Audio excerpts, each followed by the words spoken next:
बालेश्वर जिला खैरा ब्लॉक गरसंग जम्बेश्वर उच्च माध्यमिक विद्यालय राज्य सरकार आयोजित समन्वित युव विकास कार्यक्रम विद्यालय अध्यक्ष गजेन्द्र प्रसाद सेनापति अध्यक्षत एक सुस्थ निरामय और जीवन यापन शैली में योग तालीम शिविर अनुष्ठित हो शिविर में छात्र छात्री माने योग शिक्षा अध्ययन करथिबा बेले दैनंदिन जीवन में योग साधन करने द्वारा शरीर सुस्थ और सबल रहिबा सहित निरोग रही है। उक्त कार्यक्रम में विवेकानंद सेवा संस्थार प्रतिष्ठाता सत्यव्रत नारायण बेहेरा मुख्य अतिथि भाव जोग दे छात्र छात्री मानक योग शिक्षा प्रदान करथिले। अन्यमानक मध्य विद्यालय अध्यापक मनेन्द्र कुमार दीक्षित, विजय कुमार बेहेरा, बसंत कुमार बारी, कृष्णचंद्र बलंक समेत विद्यालय समस्त कर्मकर्ता मान उपस्थित रही सहयोग करथिले। परिशेष अध्यापक रामचंद्र पाढ़ी धन्यवाद अर्पण करथिले। सेहिपरि गरसंग विवेकानंद आदर्श शिक्षा केन्द्र परिसर मध्य कुनि कुनि पिला मानकु योग शिक्षा अध्ययन करा जायतिला। विद्यालय प्रतिष्ठाता शिवप्रसाद बल, गुरुजी गुरुमा अभिभावक माने उपस्थित रही सहयोग करथिले। मु जम्बेश्वर महाविद्यालय रसायन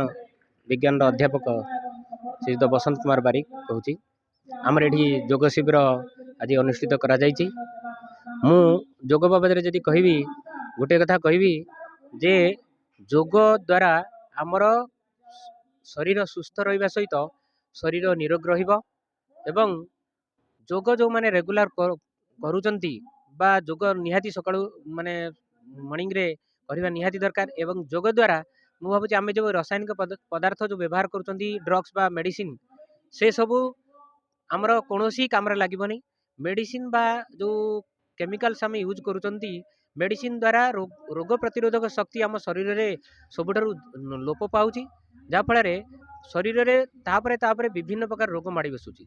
तेणु योग द्वारा यह केवल संभव होब एवं योग द्वारा केवल ही निरोग शरीर रही परिबो एवं सुस्थ गोटे आमर शरीर आमे जीवन यापन करि परिबा। योगटा साधारणतः आमे मॉर्निंग टाइम रे निहाती करबा दरकार एवं जो माने मॉर्निंग रे तो निहाती करबा दरकार। मु कहबी ता छडा इवनिंग आवर रे मध्य हमर योग करले भी आउरी भलो। जदि इवनिंग आवर जने न पाउची तो मॉर्निंग आवर रे आमे जो मेडिसिन आकार हो बा विभिन्न काम कार्य रे आमे समय अतिबाहित करचंती योग पय जदि आमे प्रतिदिन 15 रु 20 मिनिट आमे दबा ताले हमको आउ सेई अजथा याड सियाड जो मेडिसिन फेडिसिन बा मेडिकल देखेबा माने निरोग रहिया पय अलका माध्यम जो व्यवहार करबा से हमको आवश्यक पड़िबो नाही। आमे ही केवल योग रे ही हमर सबु सुस्थ जीवन यापन करबे। मु रंजिता नायक, मु जम्बेश्वर उच्च माध्यमिक शिक्षा विद्यालय प्रथम वर्ष छात्री।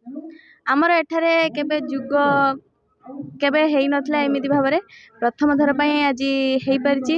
आमे ता भितर बहुत भलो भलो जिंस शिखिबा को हमको मिलिची, जा द्वारा आमे ताकू शिखिकी घरे भी करि परिबु। आ आमे किछि जानि भी नथिलु, से माने कहबा द्वारा आमे किछि जानिबाकू भी पाइलु बहुत भलो भलो जिंस। आमे सब जानि बहुत खुशी होछु। सिमुलियारू आनंद कुमार बेहरा रिपोर्ट कामयाब टीवी।